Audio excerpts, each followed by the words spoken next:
The Chicago Bears get a much needed win, breaking the losing streak against the Washington Commanders, a game in which Justin Fields and DJ Moore look like every bit of the dynamic duo that we hoped that they were going to be on paper. We're going to get into all that and more right after this. Now tuned in to Chicago Bears Central, your number one place for all Chicago Bears news and content. What's going on, Bears fans? Welcome to another episode of Chicago Bears Central, your number one spot for everything Chicago Bears related. I'm Haize. You guys can follow the channel at Shot Bears Central on every social media platform we happen to be on. With that being said, listen, it's a win. It's a celebration. The Chicago Bears got a win today against the Washington Commanders. Tonight, I should say, even though we're into the next day, it's past midnight. With Justin Fields looking like that pocket presence, right? And understanding how and when, how to use his body, when to use his legs, right? How to go downfield. Really, especially in that first half, just timing with DJ Moore just being at that next level, right? And that's what you wanted to see from Justin Fields. 15 of 29 in this game, 9 yards per pass, right? 282 yards, 4 touchdowns, no interceptions. He was sacked 3 times for a total of 9 yards. He finishes with a QB rating of 125.3. Justin Fields looked like everything we've wanted him to be. Every single thing we've wanted him to be today. And like it was great to see Justin Fields and DJ Moore connect in the way that they did. DJ Moore was targeted 10 times. He had 8 receptions, 230 yards, 3 touchdowns for DJ Moore. Cole Kmet, 5 receptions for 42 yards, 1 touchdown. And then Robert Tonyan getting the other 2 receptions in that. Justin Fields in this game found his chemistry with DJ Moore and relied on that chemistry, only connecting on passes to 3-wide receivers. Now, he did target a total of 6 receivers in this game as far as, targets in this game. Khalil Herbert, Darnell Mooney, Equinami St. Brown all got targets as well. None of them got any receptions on that, unfortunately. But this offense, especially in the first half of this game, looked so much better. It really did seem like they built off the principles that we saw in that game against the Denver Broncos, and they brought that into this game. Now, there were some questions in the second half, right? And, that's just being fair. Now, we did end up scoring 13 points in the second half, but there were still some questions in the second half of this game as far as Luke Getsy and the way that he adjusted to what the Washington Commanders were doing. But I tell you what, for the defensive line that this Chicago Bears team faced in this game, the offensive line did pretty damn good in this game. I know they allowed 3 sacks, but really when you're talking about 4 players on that front line for the Washington Commanders that are all on pace to go over 10 sacks in the season, the Chicago Bears offensive line with Tevin Jenkins returning looked pretty darn good. Pretty darn good. We got Dylon in the building. He says this, or Dylan, Dylon, this is not making the band. I cried real tears after catching this dub. Fields leads the league in passing touchdowns now. That's wild. That's wild. So, we'll see. We'll see when it comes to that.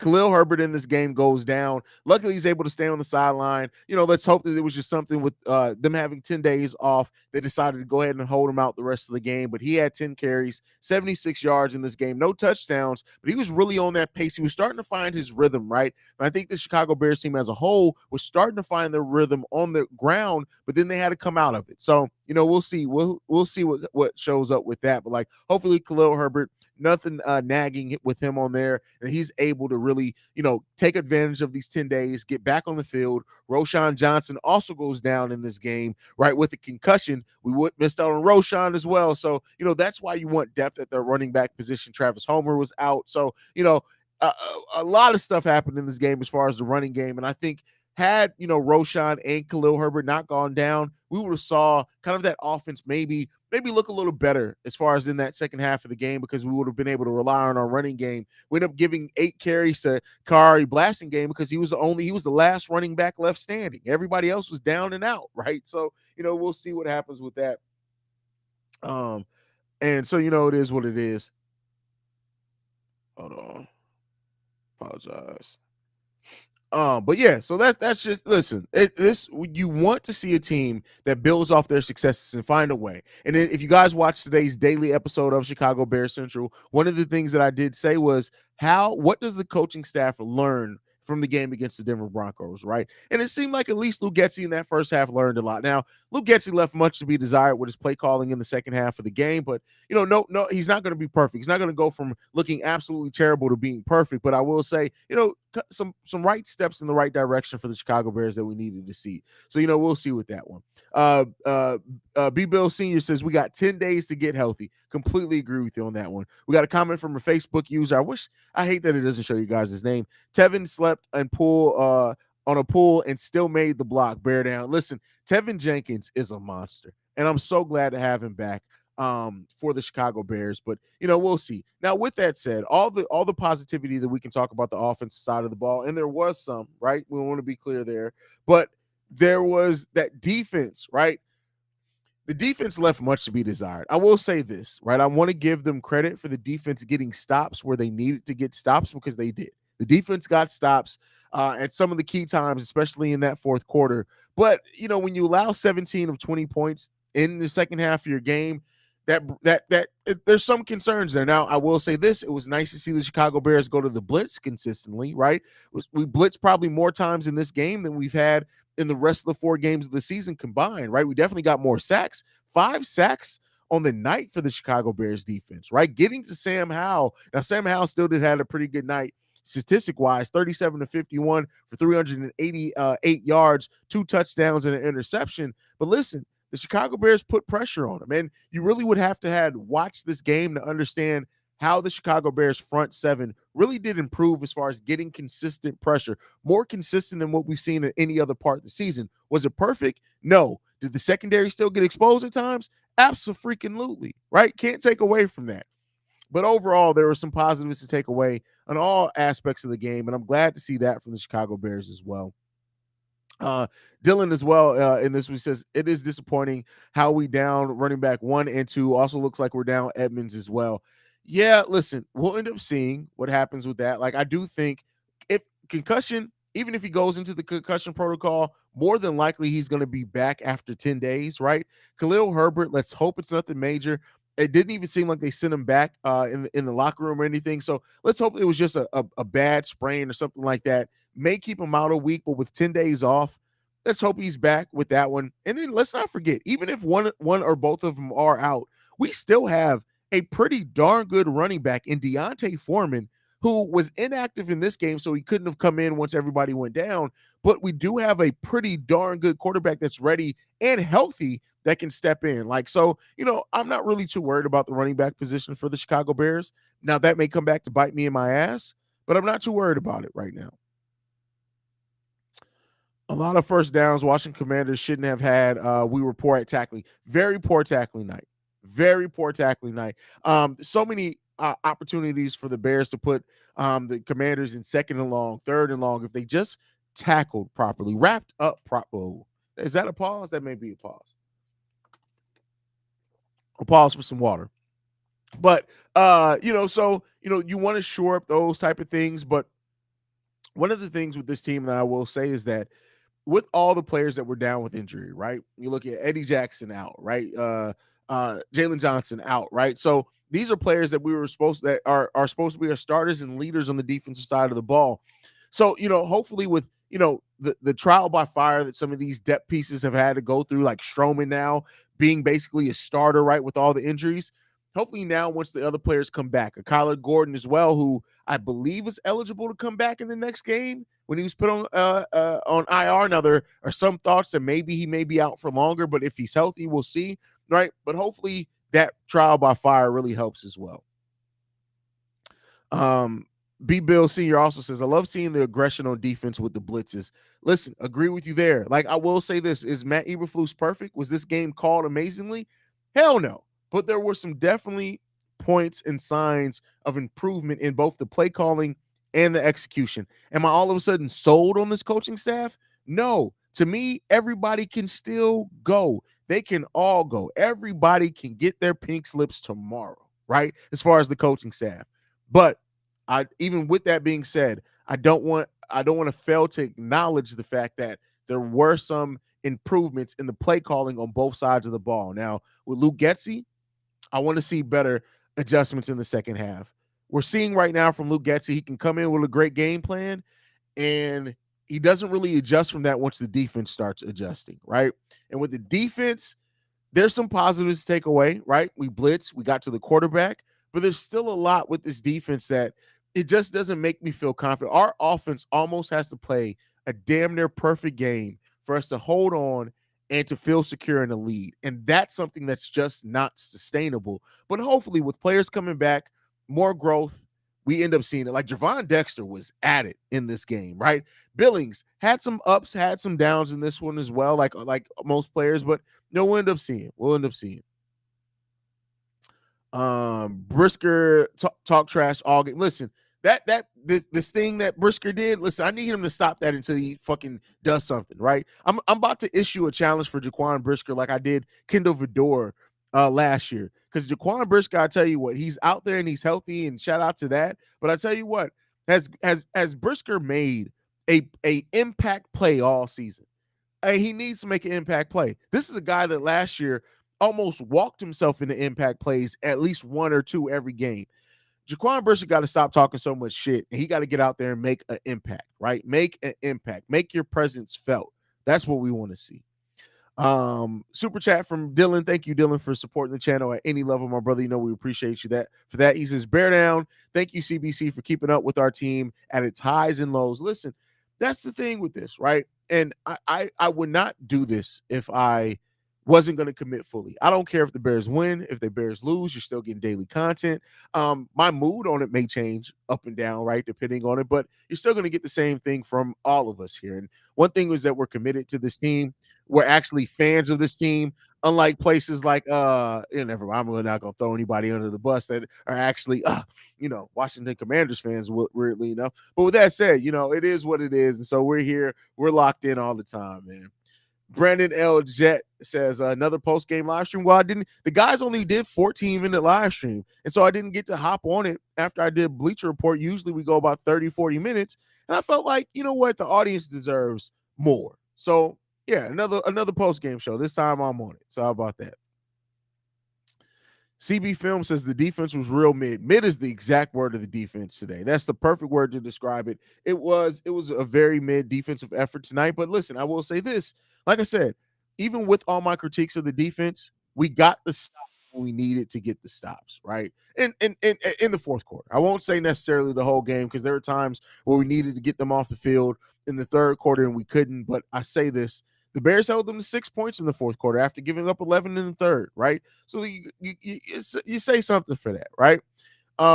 When you look at the statistics of it, right? The Chicago Bears had 451 total yards. The Washington Commanders had 388. Not that much of a difference. Now, the Commanders did have 2 turnovers. Shout out to us for getting a fumble and an interception, right? And then they had 23 first downs to our 18 first downs. We held the ball a little bit longer at 30-minute possession time to their 29 and 56 minutes. So a lot of things were even, but Justin Fields and DJ Moore really made the difference in this game, man. It really made the difference. And I'll tell you what, they couldn't run the ball against us either. They only had 29 total yards rushing in this game. Now, they didn't really go to the rush a lot, right? When you look at it, they only ran the ball 10 times this whole game, whereas they passed the ball 51 times. But listen, we took care of what we needed to take care of. The offensive blocking was on point. Listen, this was a big game. Big game from them there. Definitely give you that one. Brisk talking and ain't did shit all game, bro. I do not fight with you on that one. I cannot fight with you on that one. Still not sold on this staff. They fail to make adjustments and fail to keep their foot on the gas. They got to go. If they fired them tonight, I would be. I think you mean wouldn't be upset. I mean, listen, I've heard things, right? I've heard rumblings that, it would take Matt Eberflus to turn around this season so much for him to keep his job. Do I believe it? I think there's some smoke to that, right? But overall, I think you really have to look at it as this. Even if you do keep Matt Eberflus on the head coach and say, we're going to bring on a great defensive coordinator, we're going to bring on an amazing offensive coordinator, I still don't know if Matt Eberflus is the guy. I like Eric Bieniemy needs to get a chance. When you look at what Bieniemy is able to do with Sam Howell and the wide receiver cores that they have here, imagine what he would do with Justin Fields, Khalil Herbert, DJ Moore, Darnell Mooney if he's retained, Cole Kmet, Roshan Johnson, right? Give him that type of raw offensive talent. And I would love to see the type of scheme that Eric Bieniemy would cook up for this team. Would love to see it. Buy goddamn office share, Haize. For $2, I can't do that, but I appreciate you for supporting the channel, my brother. Let's look. If I which one is it here? Yeah, see, look at that. If I lean too hard to the left, this chair's gone because it's missing a leg over there. Fourth quarter podcast is DJ Moore really a dog. I'm glad he had his breakout game as a Bear, but this is by far the best weapon offense outside of Justin Fields. Yeah, I mean it is. DJ Moore is an absolute weapon. But one thing that I want to say and talk about this from the standpoint of, especially now with 10 days off, Luke Getsy has to get in the lab and get into work to figure out how to get other people involved, because now the story's out. I tell you what, everyone now, they're going to start either double teaming DJ Moore or running a combo zone coverage on him, because I tell you what, if you can't get other weapons involved consistently, they're going to start zeroing in on DJ Moore, and that is the next great adjustment that this offense needs to make, is that now with the added pressure that's going to be put on DJ Moore, how do you use that to open up the game for your other weapons? Cole Kmet needs to benefit from it. Darnell Mooney needs to benefit from it. Tyler Scott, get him out in the open field. He needs to benefit from it, right? Use Roshan Johnson more in the passing game. Knock on wood that he's able to come back soon, right? Because that is what the next thing is going to be. Teams are going to see DJ Moore is our weapon for Justin Fields, and I wouldn't be surprised if as soon as the Minnesota game that we have on the 15th, they're running double teams at DJ Moore to really try to keep the ball out of DJ Moore's hands. And then how Luke Getsy adjusts to that, that's going to really tell a big part of what the rest of the season is going to look like for the Chicago Bears offense, in my opinion. It was good to see the Bears fans showed up tonight as well. Clearly, you could hear "Let's Go Bears" on multiple occasions. Listen, Bears fandom is worldwide. It just is what it is there. It was a great game, but I'll wait till week 10. Hey, listen, and I can't blame you for that pessimism, right? Because it's like this, watching the Bears this season has been a struggle. And so I can't blame anybody for looking at this team and saying, listen, it's good to see the growth from the offense in the last 2 weeks, but I don't trust it. I can't knock anybody for that. Let's see if the Bears can now turn that around, right? We'll see. We'll see what the Bears can do, man. Let's hope that this is a trend that continues for the Chicago Bears. B. Bill Sr. says, if we can somehow get to 4-4, can we make a playoff run? Listen, I'm not going to predict anything to do with the playoffs anytime soon. I'm not even going to do it, right? The Bears, let's say this. I would need to see the Bears get back to 500, right? So like you said, to 4-4, and see how they got back to 4-4 before I'm willing to say that. Is it possible? Yes. But I'm not willing to put that out there yet until I see some consistent adjustments and things like that from the Chicago Bears, and then we'll see. Larry Bourne played very well. Wright looked good. He messed up a few times. Davis was good, and Lucas needs to be our center. Them high snaps are killing us. See, it's funny because I was over on Bleacher Report, and a lot of people on Bleacher Report said the difference of Cody Whitehair needs to stay our center. So, listen, at the end of the day, our center position is a very tough position. God damn, Jet. Thank you, Jet. He says, I beg your pardon.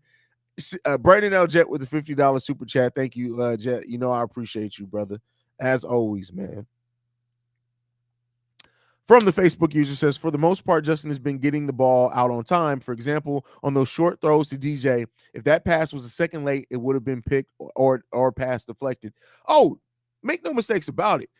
Justin Fields' passing in this game was on point for more times than what it was. Like, he delivered the ball exactly where it needed to be. Those touchdowns, especially that first touchdown, he took advantage of a window, and I tell you what, and he made that decision quick, right? They put up a stat at some point in this game. It's like when Justin Fields held on to the ball less than 4 seconds, he was actually more accurate, right? We're seeing that growth from him for sure. Fourth quarter podcast says Mooney has 100 yards next early hot take. I mean, listen, it's probably going to be there for him, especially when you look at the fact of, like I said, how defenses are now going to adjust for DJ Moore. It can open up a lot for him. Definitely open up a lot for him. Zaquan says we need to really focus on tackling next week. 100% agree with you on that one too, brother. 100% agree with you. Fourth quarter podcast says that shirt's fire. Hey, listen, I got some Bears drip. I do it a little bit. Haize, yeah, they said it's just an ankle injury. Roshan, concussion should be back by next week. Good. Good. That's what I like to hear, man. I didn't want to, knock on wood. I didn't want to jinx anything, but yeah, for sure. I don't know why Eberflus is doing what Eberflus is doing with Deontay Foreman. He hasn't played since game one. Because we got running backs that are better than him. Roshan Johnson is a better running back than Deontay Foreman. Khalil Herbert is a better running back than Deontay Foreman. And you keep in Travis Homer because he is used in specialties as his blocking prowess is definitely needed. And that it makes sense, right? But I will say this, like maybe this now, seeing the injuries and like that changes that mindset. We'll end up seeing. Now go buy a damn office chair. Hey man, I mean you're not lying though. You're not lying. Fourth Quarter Podcast says we got to do a collab on an episode. Hey, listen, if you, for anyone that doesn't know, any other podcasters that are watching this, I don't care if you got 5 subscribers or if you got 50,000 subscribers. I don't care about that, right? If you invite me on more times than not, I'm always going to accept. Now, there have been some times I've turned down guest appearances just because people be wilding, and that's a lot to say because I be wilding too. But like outside of that, man, you just got to hit me up, bro. Like at CEO Haize on every social media platform. Hit me up, bro. I love to do it, man. Love to do it.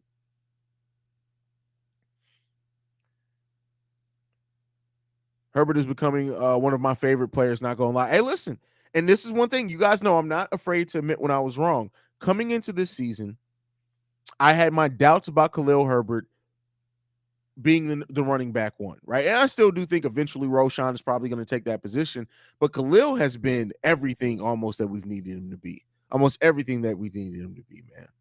Long live Dick Buckus. Absolutely, man. Rest in peace and power to that man, and prayers up to his family for sure. I'm sure I can imagine what they're going through, man. And, of course, a Bears legend. Back one of the people who gave us the right to be called the Monsters of the Midway. And, he deserves all the praise that he's going to get. But all right, y'all. I just wanted to give you guys a little bit longer of a post game show. I know Bobby had hiccups and they went 14 minutes, but I wanted to come in, give my thoughts, give you guys a little bit extra content. You guys know, we're the number one spot for everything Chicago Bears related, and it just is what it is. There, we wear that happily on our sleeves because we love giving you guys these content, and we're gonna give it to you consistently. Hopefully, you guys continue to rock with it, man. We are on our way to 10,000 subscribers right now. We're 422 away from 4,000 subscribers. So if you're not subscribed to the channel, make sure you hit that subscribe button. A lot of people who, we pop up in their algorithm a lot think they're subscribed. Make sure you subscribe, hit that subscribe button. It helps grows the channel and all those things like that. But yeah, that's it, man. I appreciate you guys so much for staying tuned in, man, to the number one spot. Make sure you guys are following the show at Shy Bear Central. You can send us any feedback, questions, comments, concerns, ChicagoBearsCentral@gmail.com. Lastly, if you want to leave a text message and our voicemail, as tomorrow is the mailbag episode, the number to do so, 773-242-9336. We are the number one spot for everything Chicago Bears related, thanks to you guys. And like I like to end every episode on, Chi-Town up, but bear down. Love you guys. Peace, y'all.